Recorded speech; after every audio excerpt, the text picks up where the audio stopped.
Mi nombre es Graciela Chichilnisky y yo soy profesora de Economía y de Matemática en Columbia University y en Stanford recientemente.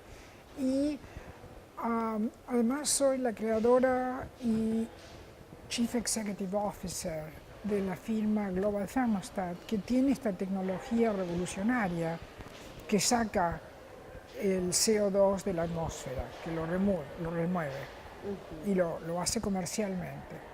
Graciela, usted es la creadora del mercado de carbono. Cuéntenos cómo fue ese proceso, cómo se llega.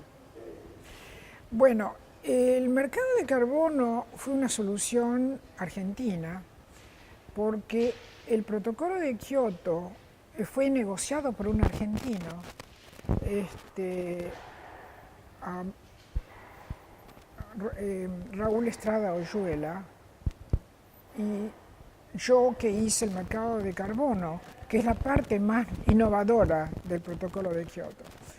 Ese mercado ahora se llama European Union Emission Trading System y funciona en toda la unidad europea. Además de eso, hay mercados de carbono ahora en varios estados americanos, como el más grande en California y además en China. Y funciona así. Cada país tiene un límite de emisiones. Cuando va arriba del límite, tiene que comprar el derecho de emitir de los países que están abajo. Así que globalmente se mantiene un límite que los científicos dicen que es posible aguantar para la Tierra sin producir catástrofe. Esa es la manera que funciona y ha funcionado muy bien y ha dado mucho dinero a partir, como le dije, 175 billones de dólares, de los cuales más de 100 billones fueron dados a los países en desarrollo para proyectos de energía limpia. Pero en el Acuerdo de París, que fue el 2015, no se continuaron los límites de emisiones que son necesarios para que funcione el mercado. Y entonces el mercado ahora se encuentra que en el año 2020 o 2022, no hay límites. Entonces hay mucha incertidumbre y no está funcionando muy bien hasta que los límites sean reestablecidos. ¿Cuáles fueron los mejores mercados o países que se adaptaron a este formato de mercado de carbono? Bueno, en Estados Unidos, el estado que fue más eficaz, California. Es el estado más grande del país y tiene un mercado muy eficaz que funciona muy bien de carbono, que es una imitación de lo que nosotros hicimos en las Naciones Unidas. Pero Estados Unidos no ratificó el protocolo de Kioto. Entonces, Estados Unidos no participa en el mercado de emisiones globales. Tiene un mercado propio en California, que no es lo mismo. El mercado global se llama European Union Emission Trading System porque la unidad europea continúa con ese mercado de Kioto. Y todos los países de la unidad europea han contribuido y negocian en el mercado de carbón. European Union Emission Trading System. Y además China, que tiene 1.3 billones de personas. O sea que entre China, la Unidad Europea y la parte de Estados Unidos, etcétera, estamos hablando que más que la tercera parte de la humanidad está ahora usando ese mercado que yo creé. Es muy importante. La ejecución tiene debilidades, porque la ejecución de tal mercado es relativamente difícil. Por ejemplo, en el año 97, 20 años, que fue cuando lo diseñé y lo escribí en el protocolo de Kioto, en Kioto,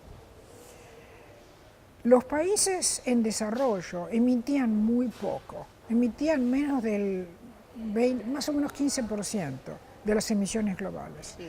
Entonces el protocolo de Kioto no les dio límites de emisiones a los países en desarrollo. No era un error del mercado, era que en ese momento ellos no tenían emisiones importantes, ¿me explico? Sí. En esos 20 años ha pasado mucho. Por ejemplo, la China, que es un país en desarrollo, es el mayor emitor del mundo de carbón, de CO2. O sea que, aunque en ese momento cuando fue creado esto no era un problema, ahora es un problema porque la China no tiene límites de emisión. ¿Cuál sería la situación de los países latinoamericanos? Bueno, Latinoamérica está en la mitad. Latinoamérica en total no emite mucho. Está menos que el 10% de las emisiones globales.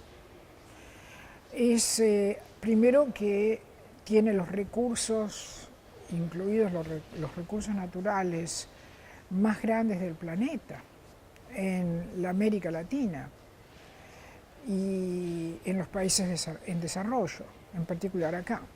En realidad, los chinos están utilizando, después de los americanos, la mayor parte de los recursos naturales del planeta y los compran de Latinoamérica. O sea, la posición de Latinoamérica está proveyendo recursos naturales como el número 1 a China.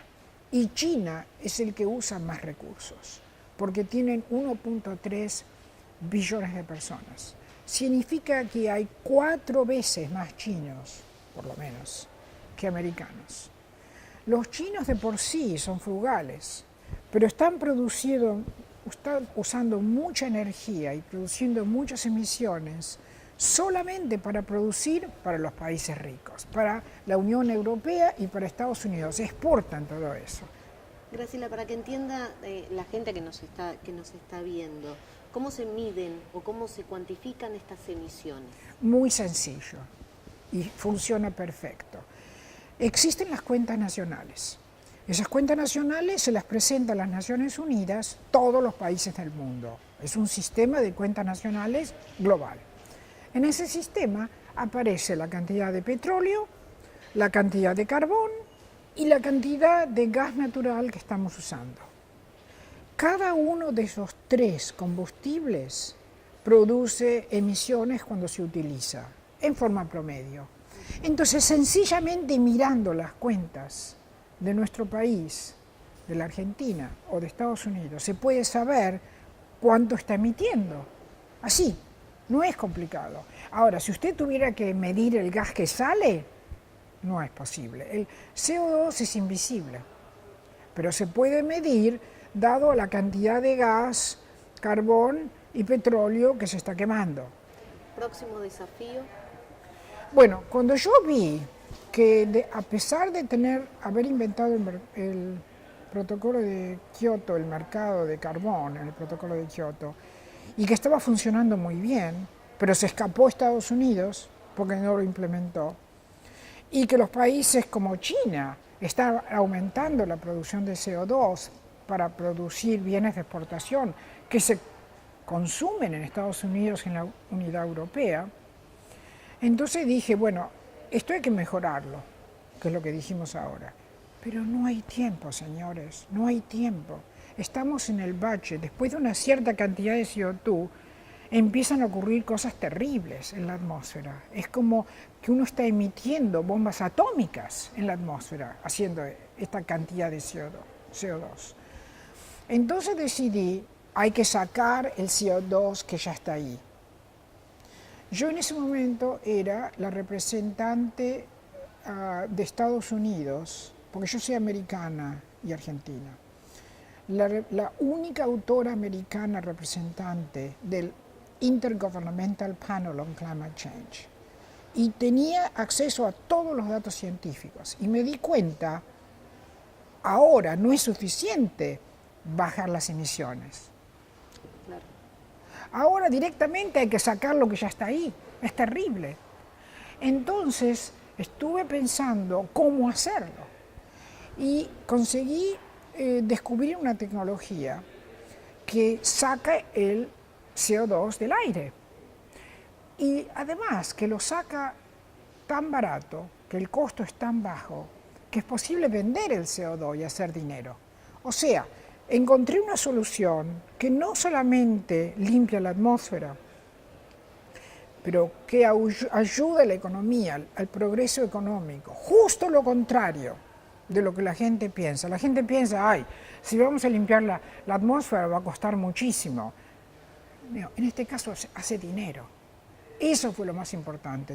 Cuando yo descubrí esto, que fue en el año 2010, creé una firma con un socio que es un gran físico americano que se llama Peter Eisenberger, y ahí coinventamos la tecnología, sacamos 35 patentes y recaudé yo como Chief Executive Officer $50 millones y construimos 3 plantas. Y la última de las plantas está ya terminada este año, comercial. O sea que saca el CO2 de la atmósfera y lo vende. ¿Lo vende para qué? Lo vende para Coca-Cola. Lo vende porque Exxon puede hacer fuels, ¿cómo se dice? Combustibles que son limpios. Lo vende para hacer hielo seco, que usa McDonald's para hacer los hamburgers. Lo vende para hacer plásticos, que usa IKEA para hacer los muebles. Lo vende para hacer carbon fibers. Lo vende para hacer fertilizantes que no envenenan. Todo eso es un mercado que es casi $1 trillón por año. Entonces acá tienen la oportunidad de avanzar la economía y de limpiar la atmósfera al mismo tiempo. Parece imposible, es realmente casi imposible, pero no lo es. En Latinoamérica, y particularmente en la Argentina, estamos todavía al inicio, porque los negociantes, los comerciantes acá, obviamente, están menos familiarizados con las tecnologías más avanzadas. Pero por eso lo que yo estoy haciendo ahora, comercializar,